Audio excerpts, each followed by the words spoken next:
अमावस्या की कथा। ओम नमः शिवाय। आप सभी को आपका दिन मंगलमय हो। यह है फाल्गुन अमावस्या का दिन।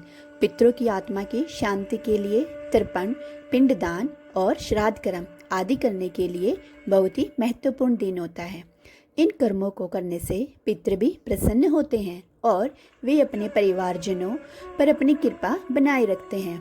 धार्मिक मान्यता है कि अगर कोई व्यक्ति पितृदोष से पीड़ित है या उससे अपने पूर्वजों की शांति के लिए उपाय करने की आवश्यकता है तो यह फाल्गुन अमावस्या का अवसर सबसे सर्वोत्तम माना जाता है। और इस दिन से जुड़ी कुछ कथाएं प्रचलित हैं जो सदियों से चली आ रही हैं। आइए आज के इस वीडियो में आपको ऐसे ही कुछ फाल्गुन अमावस्या की कथा हम सुनाते हैं आप सभी को। आप सब इन कथाओं को श्रद्धा पूर्वक पूरा जरूर सुनिएगा। एक बार की बात है, एक देव समाज के व्रत महोत्सव का आयोजन हो रहा था। सभी देवता अपने वाहनों में आ रहे थे। महादेव भी शंकर बेस सभा में प्रवेश कर रहे थे। उन्होंने सभा भवन के बाहर स्थित एक वृक्ष की शाखा पर बैठे हुए एक शुक तोते की ओर कुछ गंभीर दृष्टि से देखा। तो शंकर जी तो सभा भवन में चले गए, किंतु अब उस तोते के मन में बड़ी चिंता उत्पन्न हो गई। पास में ही बैठे गरुड़ से उसने अपनी आशंका का निवेदन किया। शुक ने बताया कि हे गुरुदेव, आज तो महादेव जी ने मुझे बड़ी गंभीर दृष्टि से देखा है। ऐसा लगता है मानो मेरा काल उपस्थित हुआ है। मुझे अभी और जीवित रहना है। आप ही कृपा करके कोई समाधान बताइए। उसके बचने का उपाय सोचकर गरुड़ जी ने कहा, हे तोते, हे शुकराज, मैं तुम्हें द्रुत गति से अनेकों समुद्रों को पार कराकर किसी सुरक्षित स्थान पर छोड़ आता हूँ। तुम चिंता मत करो। अब गरुड़ जी ने पूरी शक्ति से उड़कर बहुत ही कम समय में अनेकों समुद्रों को पार करके उसे दूर कहीं सुरक्षित स्थान पर बिठा दिया। अब शुक आश्वस्त हो गया था। वह निश्चिंत हो गया कि वह संहारकर्ता शंकर जी की दृष्टि से बच गया है। उधर गरुड़ लौटकर पुनः उसी वृक्ष पर आ बैठा और उत्सुकता से महादेव जी के सबाखे से बाहर आने की प्रतीक्षा करने लगा। कुछ ही समय में शंकर जी बाहर निकले। उन्होंने पुनः वृक्ष की उस शाखा पर देखा। गरुड़ ने सहम कर उनकी गंभीर दृष्टि का कारण पूछा। तब महादेव जी बोले, तोता कहाँ है? गरुड़ ने कहा, भगवान, वह तो आपकी तीक्ष्ण दृष्टि से भयभीत हो गया था और मैंने ही उसे दूर एक सुरक्षित स्थान पर बिठा दिया है। शंकर जी ने कहा, यही तो मेरा आश्चर्य था कि कुछ ही क्षण के बाद वह सुख उसी स्थान पर एक महासर्प द्वारा क्वलित हो जाएगा, अर्थात मार दिया जाएगा या फिर खा लिया जाएगा। और इतनी दूर वह इतने कम समय में कैसे पहुंचेगा? और तुमने उस समस्या का समाधान कर दिया है। इस तरह मृत्यु से कोई भी नहीं बच सकता। उसके आगे महादेव, दानव, मनुष्य सभी एक समान हैं। देव, महादेव नहीं, देव। भगवान ने प्रत्येक जीव की मृत्यु उसी प्रकार, उसी क्षण और उसी स्थान पर लिखी है। समय आने पर संसार की कोई भी शक्ति, कोई वैद्य या कोई यंत्र मंत्र तंत्र, कोई धन, कोई मित्र, किसी की भी सहायता उस मृत्यु को टाल नहीं सकती, क्योंकि मृत्यु केवल देह की समाप्ति नहीं बल्कि उसी परम नियम का पालन है जिसे स्वयं विधाता ने रचा है। प्रयागराज में त्रिवेणी संगम का जल पाप मुक्ति तो कराता ही है, साथ ही यह मोक्ष भी प्रदान करने वाला है। तो आइए जानते हैं हम प्रयागराज में, जो इलाहाबाद में है, त्रिवेणी संगम से जुड़ी एक प्राचीन कथा। आखिरकार कैसे कुंभ नगरी के त्रिवेणी जल की महिमा से एक प्रेत योनि से मुक्त हो पाया। कहा जाता है कि अनादिकाल में केरल में वसु नाम का एक ब्राह्मण रहता था, लेकिन उसका आचरण बहुत खराब था। उसके बंधुओं से उसे भूमिहीन करके घर से निकाल दिया था और वह दुखी होकर निर्धनता में अपनी जन्मभूमि को त्याग कर इधर उधर भटकने लगा था। उसे कहीं भी रहने का स्थान नहीं मिल रहा था। जंगलों से भटकता हुआ वह भूख प्यास से व्याकुल वह ब्राह्मण विंध्य पर्वत पर पहुंच गया और वहां तड़पते हुए उसकी मृत्यु हो गई। कहा जाता है कि उसका दाह संस्कार न होने के कारण वह प्रेत बनकर वन की कंदराओं में चिरकाल तक निवास करता रहा। वह गर्मी सर्दी से परेशान बिना जल के हाहाकार करता हुआ भटकने लगा। एक दिन की बात है, उस मार्ग से एक यात्री घड़े में त्रिवेणी का जल लेकर भगवान जनार्दन विष्णु भगवान के श्लोकों का पाठ करते हुए जा रहा था। एकाएक प्रेत उसके सामने आ गया और उसने उस यात्री से कहा कि डरो मत, हे धर्मनिष्ठ, मैं तुम्हारी गगरी से, तुम्हारी मटकी से या कलश से त्रिवेणी का पवित्र जल पीना चाहता हूँ, लेकिन अगर तुमने जल नहीं दिया तो मैं तुम्हारे प्राण ले लूँगा। प्रेत के वचन सुनकर वह ब्राह्मण बोला, हे नीलवर्ण भयंकर चंचल नेत्रों वाले, तुम हो कौन और तुम्हारा शरीर मांस रहित कैसे हो गया? इस पर प्रेत ने उसे बताया कि मैं बहुत ही लोभी, मलिन, व्यभिचारी और हमेशा ब्राह्मण दूसरों को दुख देने वाला, सभी को सताने वाला ब्राह्मण था।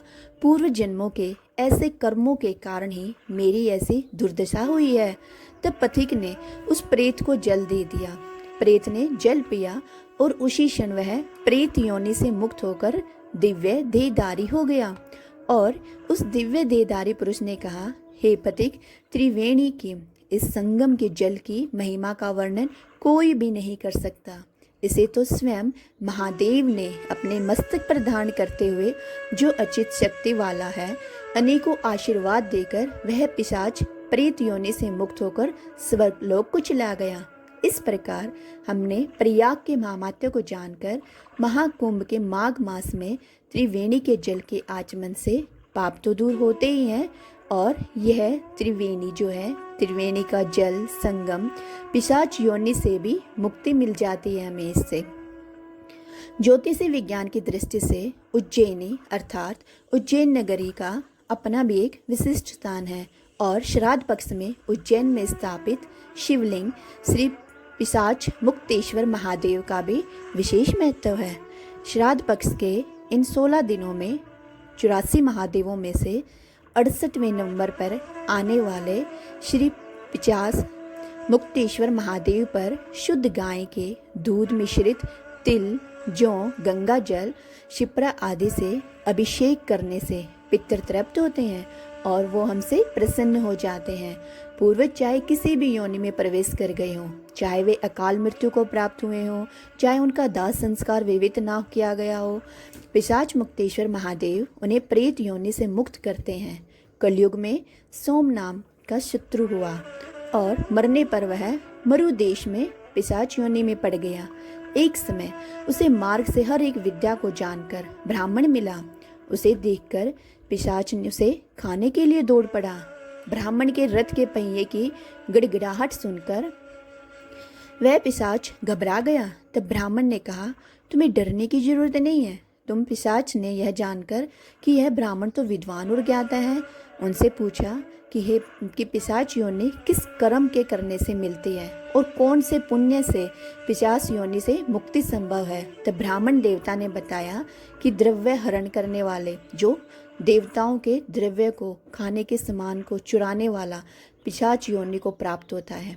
ब्राह्मण देवता के यह वचन सुनकर पिशाच ने मुक्ति का मार्ग पूछा। तब उन्होंने बताया कि तीर्थ नगरी अवंतिका में पिशाचत्व को नाश करने वाले महादेव हैं, जो पिशाच मुक्तेश्वर महादेव हैं। उनके दर्शन मात्र से तुम्हें पिशाच योनि से मुक्ति मिल जाएगी। तब वह पिशाच महाकाल वन में आया और उसने शिप्रा नदी में स्नान किया और उस दिव्य लिंग के दर्शन किए।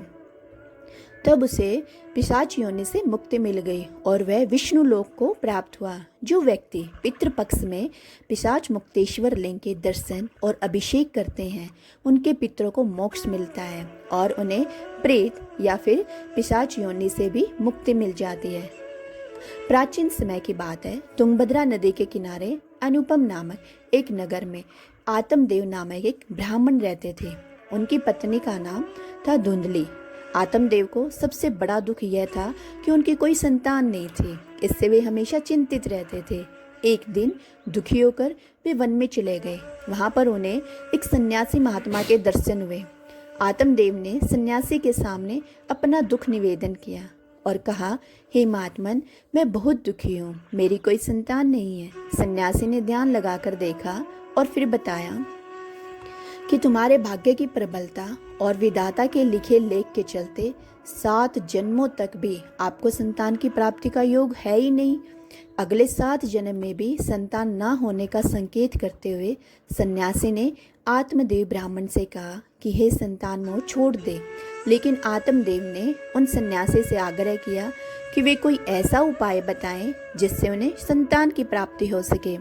तब उसके आग्रह को देखते हुए सन्यासी महात्मा ने आत्मदेव को एक फल प्रदान किया और कहा कि वह इसे अपनी पत्नी को खिला दे और उसे नियम पूर्वक रहने को कहे तो निश्चित रूप से उसे संतान की प्राप्ति होगी।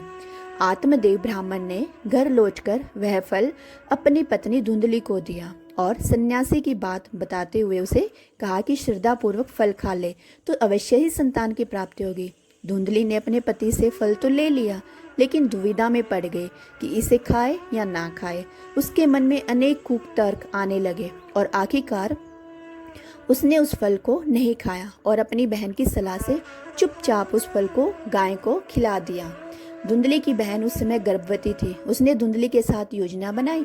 उसके अनुसार जब उसे उसके पुत्र हुआ तो उसने अपने पुत्र को धुंधली को दे दिया। आत्मदेव ब्राह्मण दोनों बहनों की इस योजना से पूरी तरह अनजान थे, इसलिए उन्होंने उस पुत्र को ही अपना पुत्र मान लिया और धुंधली ने अपने पुत्र का नाम धुंधकारी रखा। सन्यासी का दिया हुआ फल खाने के कारण उधर गौ माता से भी एक सुंदर मनुष्य के आकार वाला बच्चा पैदा हुआ। इसे आत्मदेव अति प्रसन्न हुए और उन्होंने उस गो से उत्पन्न हुए पुत्र का नाम गोकर्ण रखा, क्योंकि उस शिशु के कान गाय की तरह थे।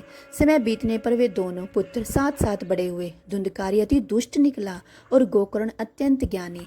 आत्मदेव धुंधकारी के उत्पातों से अत्यंत दुखी रहने लगा और एक दिन ज्ञानी गोकर्ण के उपदेश से वे घर छोड़कर वन में चले गए और वहाँ भगवत आराधना करने में उन्होंने भगवान को प्राप्त कर लिया।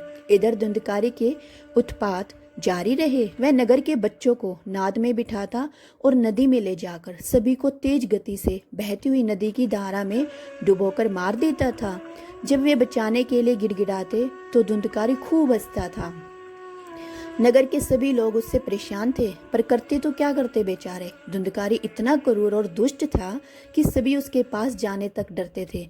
कौन सा ऐसा दुर्गुण था जो उस दुष्ट धुंधकारी में नहीं था। इधर गोकर्ण बड़े होकर विद्वान पंडित और ज्ञानी निकले, जबकि धुंधकारी दुष्ट और नशेड़ी और क्रोधी, चोर, व्यभिचारी, अस्त्र शस्त्र धारण करने वाला, माता पिता को सताने वाला था। उसने माता पिता की सारी संपत्ति व्यभिचार में पड़कर नष्ट कर दी थी। हद तो तब हो गई जब धुंधकारी ने एक दिन अपने पिता को मारकर घर से बाहर निकाल दिया। पिता रोने लगा और उसने दुखी होकर कहा कि अच्छा होता अगर मेरी पत्नी बांझी रहती। जब वह पिता यह सोच रहा था कि तभी वहाँ पर गोकर्ण आ गए। वहाँ पिताजी को वैराग्य का उपदेश देने लगे और कहने लगे कि पिताजी, आप सभी छोड़कर प्रभु की शरण में जाइए और भगवत भजन करें। भगवत भजन ही सबसे बड़ा धर्म है। गो से उत्पन्न पुत्र गोकर्ण की बात मानकर आत्मदेव वन में चले गए और बाद में उसकी पत्नी धुंधली को धुंधकारी सताने लगा तो उसने भी कुएं में कूदकर आत्महत्या कर ली। अब धुंधकारी 5 वेश्याओं के साथ रहने लगा। वेश्याएं उसे अपनी इच्छा अनुसार चलाती थी। धुंधकारी उन वेश्याओं के लिए ही अब धुन जुटाने लगा। वह उनके लिए डाका डालता, चोरी करता और बाद में वेश्याएं सोचने लगी कि एक दिन अगर यह पकड़ा गया तो राजा इसके साथ साथ हमें भी दंड देगा। यह सोचकर एक दिन वह वेश्याएं सोते हुए धुंधकारी को रस्सियों से उसका गला दबाने का प्रयास करने लगी। जब वह गला दबाने से भी नहीं मरा तो वे सभी मिलकर उसे दहकते अंगारों में डालने लगी। तब वहां तड़प तड़प कर वह मर गया। बाद में उसे गड्ढा खोदकर गाड़ दिया गया। मरने के बाद धुंधकारी भयंकर दुख झेलने और अपने कुकर्मों के कारण एक प्रेत बन गया। प्रेत बन जाने के बाद वह भूख और प्यास के कारण वह व्याकुल रहने लगा। रह रहकर वह चिल्लाता भी रहता था, क्योंकि उसे अंगारों से जलाया गया था ना, इसलिए उसकी अनुभूति, उसे याद अभी भी सताती रहती थी। उसे लगता कि अभी भी उसका शरीर जल रहा है। एक दिन उसका भाई गोकर्ण उसके गांव में कथा करने आए। गोकर्ण सबसे नज़र बचाते हुए अपने पुरखों के पूर्वजों के मकान में सोने के लिए चले गए। अपने ही घर में अपने भाई को सोया हुआ देखकर धुंधकारी खुश हो गया और आवाज़ लगाने लगा। गोकर्ण यह आवाज़ सुनकर पूछने लगा कि तुम कौन हो। तब धुंधकारी ने बताया कि मैं तुम्हारा भाई हूँ। मेरे कुकर्मों की तो गिनती ही नहीं की जा सकती। इसी कारण से मैं प्रेत योनि में पड़ा हुआ हूँ, यह दुर्दशा भोग रहा हूँ। भाई, अब तुम ही दया करके मुझे इस योनि से मुक्ति दिला सकते हो। गोकर्ण ने कहा कि मुझे बड़ा आश्चर्य हो रहा है कि मैंने तो तुम्हारे लिए विधि पूर्वक गया जी में श्राद्ध भी किया था, फिर भी तुम प्रेत योनि से मुक्त कैसे नहीं हुए। मैं क्या कुछ और उपाय करता हूँ। कोई उपाय करने के बाद भी जब धुंधकारी को मुक्ति नहीं मिली तो अंत में गोकर्ण ने सूर्य देव भगवान जी से पूछा। सूर्य देव ने उन्हें बताया कि श्रीमद् भागवत गीता को कथा सुनने से ही धुंधकारी की मुक्ति संभव हो सकती है, इसलिए तुम सप्ताह पारायण करो। और तब गोकर्ण व्यास गद्दी पर बैठकर कथा करने लगे। देश गांव से बहुत लोग कथा सुनने आने लगे। इतनी भीड़ हो गई कि सब आश्चर्य करने लगे। तब वह प्रेत धुंधकारी भी वहां आ पहुंचा और इधर उधर स्थान ढूंढने लगा। इतने में ही उसकी दृष्टि एक सीधे रखे हुए 7 गांठ वाले बांस पर पड़ी। वह वायु रूप में उसी रूप में जाकर बैठ गया। जब शाम को कथा को विश्राम दिया गया तो एक बड़ी विचित्र बात हुई। सबके देखते ही देखते उस बांस की एक गांठ तड़तड़ करती हुई फट गई।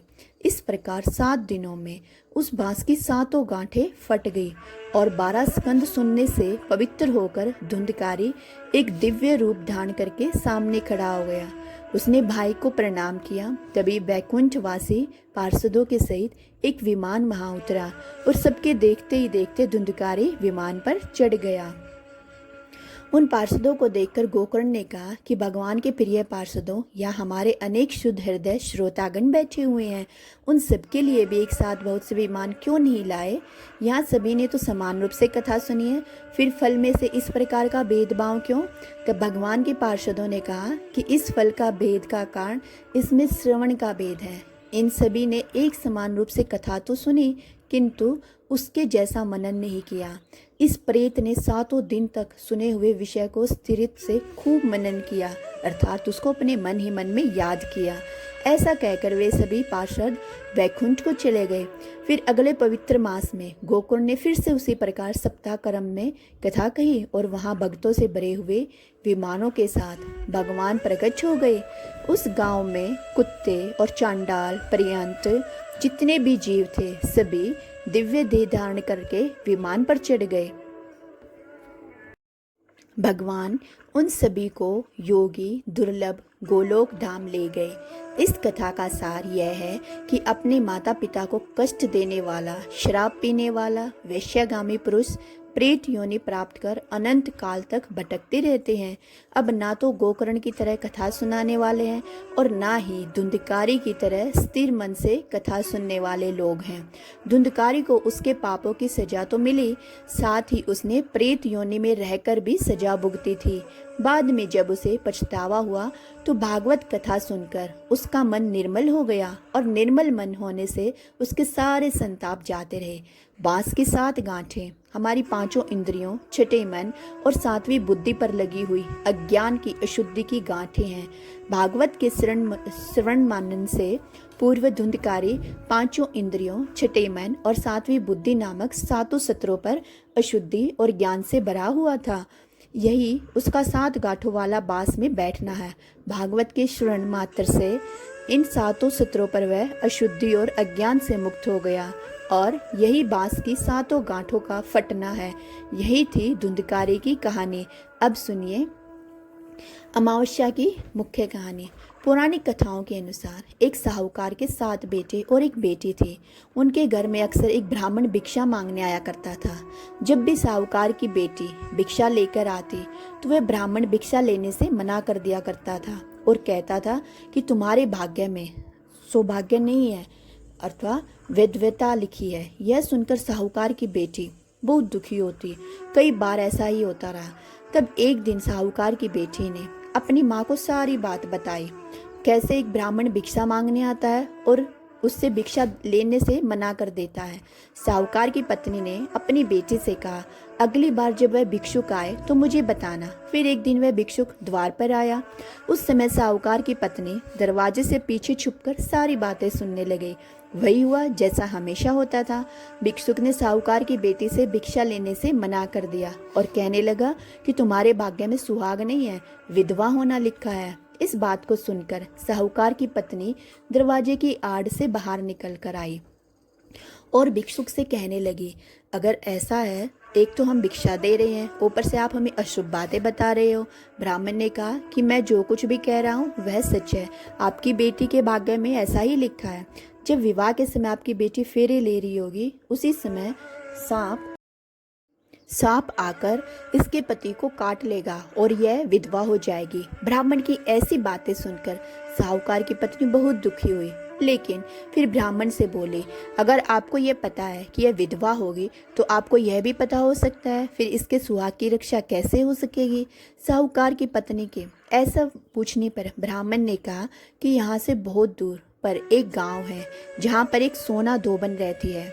वह हर सोमवती अमावस्या को व्रत रखती है। इससे उसका सुहाग अटल है। अगर वह आकर अपने सुहाग आपकी बेटी को दे देगी तभी उसका वैधव्य टल सकता है। ब्राह्मण की बात सुनकर साहूकार की पत्नी ने ब्राह्मण का धन्यवाद किया और वह सोना धोबन की खोज में निकल पड़ी। एक दिन बहुत तेज धूप के कारण पीपल की छाया में बैठकर आराम कर रही थी। तभी उसने देखा कि एक सांप आया और उस पीपल के पेड़ पर गुरुड़ के बच्चे को खाने के लिए चढ़ने लगा। साहूकार की पत्नी ने देखा, उस सांप को मार दिया और गुरुड़ के बच्चे की रक्षा की। इतनी देर में गुरुड़ भी वहां आ गया और देखा कि आसपास खून ही खून फैला हुआ है। गुरुड़ को लगा कि साहूकार की पत्नी ने तो उसके बच्चों को नुकसान पहुंचाया है, इसलिए गुरुड़ ने चोंच से उस पर हमला कर दिया। लेकिन फिर साहूकार की पत्नी ने किसी तरह उसे रोका और बताया कि उसने तो उसके बच्चों की रक्षा की है। गुरुड़ ने जब ये सच को जाना तब वह कहने लगा कि अच्छा, तुमने मेरे बच्चों की रक्षा की है, इसलिए बताओ कि मैं कैसे तुम्हारी सहायता कर सकता हूँ। साहूकार ने तब गुरुड़ को बताया कि वह सोना धोबन की तलाश में निकली हुई है। अगर वह उसे वहां तक पहुंचा दे तो आपका बड़ा उपकार होगा। फिर साहूकारनी को गुरुड़ ने सोना धोबन के गांव में पहुंचा दिया। सोना धोबन के 7 बेटे और बहुएं थी, लेकिन बहुओं में घर के काम को लेकर कहासुनी बहुत हुआ करती थी। साहूकारनी को एक उपाय सूझा और वह हर रात जब सभी लोग सो जाते तो सोना धोबन के घर में चुपके से चली जाती और घर का सारा काम काज करके निकल आती। कई दिनों तक ऐसा ही चलता रहा। तब एक दिन सोना धोबन ने सोचा कि अब मेरी बहुएं आपस में कहासुनी भी नहीं करती और घर का सारा काम काज भी हो जाता है। आखिर ऐसा कौन करता है? यह सब जानने के लिए सोना धोबन ने चुप कर बैठ गई और सब कुछ उसने अपनी आंखों से देख लिया। काम करके जब साहूकारनी जाने लगी तो धोबन ने उसे पकड़ लिया और पूछने लगी कि तुम कौन हो और यहाँ इस तरह मेरे घर का काम करके क्यों चली जाती हो। साहूकारनी ने कहा कि मैं सब बता देती हूँ, लेकिन पहले वचन दो कि सारा सच जानने के बाद तुम मेरी मदद जरूर करोगे। सोना धोबन ने साहूकारी को वचन दे दिया। साहूकारनी ने सारी बातें सोना धोबन को बता दी और अपने साथ चलने के लिए कहा। सोना धोबन साहूकारनी के साथ चल दी। जाने से पहले अपनी बहुओं से बोली कि मेरे लौटने तक हो सकता है कि तुम्हारे ससुर जी की मृत्यु हो जाए, लेकिन इनके शरीर को तेल में डुबो कर रखना, अंतिम संस्कार मत करना। सोना धोबन इस प्रकार चलते चलते साहूकारनी के घर आ गई और जब साहूकारनी की बेटी का विवाह हो रहा था तब फेरों के समय एक सांप लहलाता हुआ चला आया। सोना धोबन ने उसे सांप के आगे दूध रख दिया और जैसे ही वह सांप दूध पीने लगा कि सोना धोबन ने उस सांप को एक पिटारी में बंद कर दिया। फिर साहूकारनी की बेटी से कहने लगी कि अब तक मैंने जितने भी सोमवती अमावस्या का व्रत रखा है उन सभी का पुण्य फल मैं साहूकारनी की बेटी को देती हूँ। इसके बाद साहूकारनी की बेटी का वैधव्य टल गया और वह सौभाग्यवती बन गई। इधर सोना दोबन ने पकड़े हुए सांप को दूर जंगल में ले जाकर छोड़ दिया। फिर सोना दोबन अपने गांव में लौटने लगे और एक दिन रास्ते में सोमवती अमावस्या पड़ गई। सोना दोबन ने इस दिन व्रत रखा और पीपल की पूजा की, कथा का पाठ भी किया। और इस प्रकार सोना दोबन ने रास्ते में जो अपना सोमवती अमावस्या का व्रत किया था, उसका पुण्य उसने अपने पति को दे दिया और उसका पति पुण्य जीवित हो गया। इसलिए हम सभी को भी सोमवती अमावस्या का व्रत रखना चाहिए, अपने घर में सुख शांति के लिए और पितरों की शांति के लिए। हर हर महादेव। जय श्री कृष्ण।